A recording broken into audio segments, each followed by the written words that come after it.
Before we start today's video, we want to bring you a word from our sponsor, Babbel, one of the top language learning apps in the world.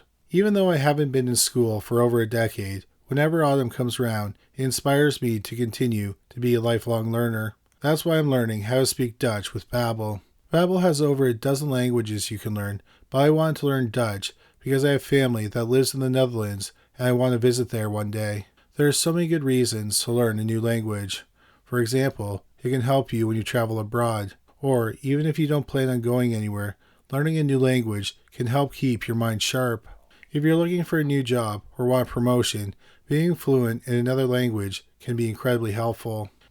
And anyone can learn with Babbel. I'm one of those people who thought that learning a new language, especially as an adult, would be impossible. But Babbel has 10-minute interactive lessons that are fun, and the knowledge sticks with you. It also doesn't take long to start speaking a new language. With Babbel's award-winning technology, you can start speaking a new language in just 3 weeks. Their technology includes speech recognition that helps you improve your pronunciation and accent. Did you know that the tallest average height of a person per country is the Netherlands? The average person in the Netherlands is just over 6 feet tall. Now with Babbel, when I go to the Netherlands, I'll be able to make bad jokes in their own language, like "Hoe is het weer daar?" If you want to learn how to say bad jokes in other languages, plus learn language for everyday conversation, you should check out Babbel right now because they have a great deal for criminally listed viewers. If you click on the link below this video, you get 60% off your subscription. So please help support Criminally Listed and start speaking a new language in just 3 weeks by checking out Babbel. Number 3. Anna Kane. As an adult, Anna Kane didn't have a stable life. She abused drugs and did sex work. In 1988, she lived in Reading, Pennsylvania, but she moved around the city frequently. Kane had 3 children, 1 daughter and 2 sons. In October 1988, she was trying to turn her life around, but she was still doing sex work. On the afternoon of October 23, 1988, 26-year-old Anna Kane's dead body was found in a sparsely wooded area in Perry Township, Pennsylvania. A rope was wrapped around her neck. The medical examiner determined that she had been strangled to death. It is not believed that she was sexually assaulted. She did fight with her killer, so she had bruises on her face. The medical examiner thought she had died about 12 hours before her body was found. She was last seen at an intersection in Reading at around 1 a.m. on the day her body was found. The police believe that she was killed elsewhere and then her body was dumped in the location where it was found. They believe this because there was a rainstorm in the area between the time that she was last seen alive and when her body was found. Yet her clothes were dry. The police thought she met a client and he had killed her, but they didn't know for sure if that was what happened. If she was killed by a client, they didn't know his identity. In February 1990, about 15 months after the murder, the local newspaper, the Reading Eagle, did a front-page story about the murder. A few days later, the newspaper received a letter regarding the murder from someone calling themselves a concerned citizen. The newspaper didn't print the contents of the letter. Instead, they handed the letter over to the police. The police believed it was from the killer because the writer knew details about the murder that only the killer would have known. The police kept the letter and the envelope in which the letter came in. Years later, DNA from the envelope was compared to DNA that was found on Kane's clothes. It was a match, but the police didn't know to whom the DNA belonged. Decades went by, and then the police sent the DNA to Parabon Nanolabs, who did genetic genealogy. It led them to a man named Scott Grimm, who lived in Hamburg, Pennsylvania. Hamburg is about 16 miles from Reading. The police got a sample of Grimm's DNA, and they confirmed it was a match to the saliva on the clothes and the envelope. but the police couldn't arrest Grimm because he had died of natural causes in 2018 at the age of 58. The police did not explain how they got a sample of Grimm's DNA. Grimm did have a criminal record, but it was for nothing serious. In 2002, he was arrested for sending a former business partner threatening letters. In August 2022, the police announced that they were closing Anna Kane's case after 34 years. Anna Kane's oldest child, Tamika Reyes, was 9 years old when her mother was killed. She said she was happy that she got to know her mother before she died. Her brothers didn't have any memories of her. Reyes was raised by her aunt, and she said that growing up without a mother was hard. She said that no child should have to grow up without their mother. She also has questions that she wished she got a chance to ask Scott Grimm. For example, why did he kill a young woman who was just trying to take care of her children? Also, what was going through his mind when he learned that she had family that loved her? Reyes understands that she'll never know the answers to these questions, but she's happy to know that her mother's case was finally solved. Number 2. Nancy Bennallack. In the autumn of 1970, 28-year-old Nancy Bennallack was a court reporter. She lived in an apartment in Sacramento, California. She was engaged to be married to the county's chief public defender. Their wedding was set for November 28, 1970. On the night of October 25, 1970, Bennallack and her fiancé went out for the evening. They returned to her apartment around 11:30 p.m. Her fiancé left shortly afterward. The next morning, Bennallack didn't show up for work and she didn't answer her phone. One of her co-workers called her son and asked him to go to her apartment and check on her. He went to the apartment building and spoke to the apartment building manager. He led him into Bennallack's apartment. Beside the bed was the dead body of 28-year-old Nancy Bennallack. Her murder had been brutal. She had been stabbed over 30 times and her throat was slashed. She had nearly been decapitated. Bennallack was only wearing her underwear. It appeared that she had put up a fight. She had even managed to grab the knife with her hands, but all that did was cut her hands. The murder weapon was never found. The police didn't find any signs of a break-in. They believe that the killer climbed up to her second-floor balcony and entered through an unlocked sliding glass door. During the murder, the killer cut himself. A trail of blood led to the balcony, went along the sidewalk, and ended in the apartment complex's parking lot. Unfortunately, the police didn't have much evidence to go on.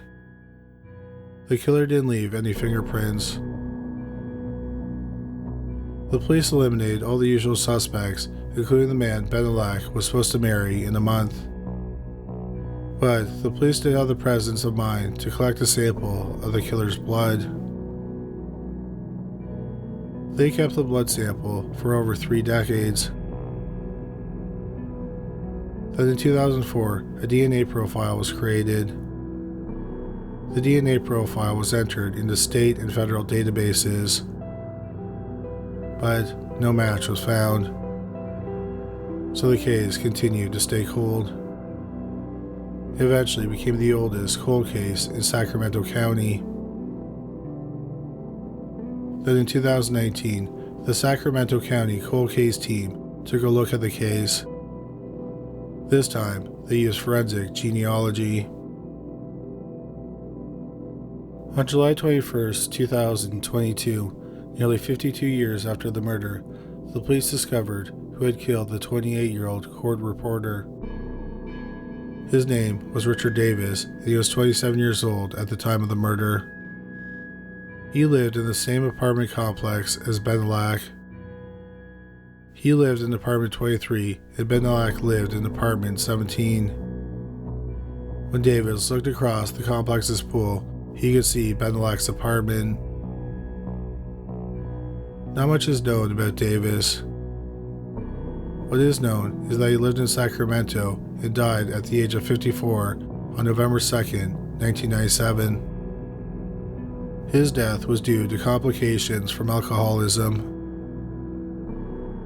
Nancy Bennallack's surviving family was happy that the case was finally solved, even if it took over 5 decades. Bennallack's former fiancée did not live to see the case solved. He died in 2014. Number 1. Rising Fawn, Jane Doe. On December 16, 1988, a pair of road workers were working on Interstate 59 in Dade County, Georgia, near the small community of Rising Fawn. They were about 5 miles from the Georgia-Alabama border. On the east side of the northbound lane, they found the decomposing body of a young woman. She had no identification on her. The medical examiner determined that she had been strangled and sexually assaulted. The body did not match any local missing persons reports, and no one claimed the body. So the police believed that she was a hitchhiker passing through the area. She had shoulder-length strawberry blonde to auburn hair with frosted ends. She was 5'6" to 5'8" and weighed 120 to 125 pounds. She was somewhere between the ages of 16 and 35. Without proper identification, she was nicknamed Rising Fawn Jane Doe. The Georgia Bureau of Investigation worked for years trying to identify the woman. They did renderings and created clay busts of what she may have looked like, but it didn't lead to the woman's identification. In the mid-2000s, the case was reassigned and some evidence was tested for DNA. A DNA profile of the woman was created, but it still didn't lead to the woman being identified. In 2015, more clay busts and composites of Rising Fawn Jane Doe were created. Yet, she continued to be unidentified. Then the DNA evidence was passed on to the FBI.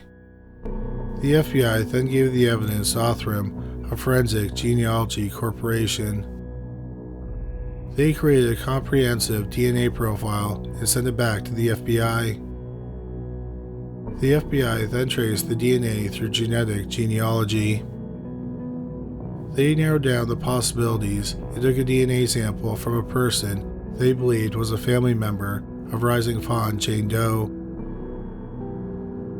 In March 2022, just over 33 years after the body was found, the Georgia Bureau of Investigation announced that they had identified Rising Fawn Jane Doe. She was 19-year-old Stacy Lynn Chahorsky from Norton Shores, Michigan. Chahorsky was described as a free spirit who wanted to see the country. So one day she left home and started hitchhiking. The last time she spoke to her mother was on September 15, 1988, 3 months before her body was found. She said she was in North Carolina and she was planning on hitchhiking back to Michigan. But tragically, she never made it to Michigan, and her mother never heard from her again. Her mother reported her missing in January 1989. The FBI had solved one part of the mystery. But there was still a huge part of the mystery to be solved. Who killed the 19-year-old woman?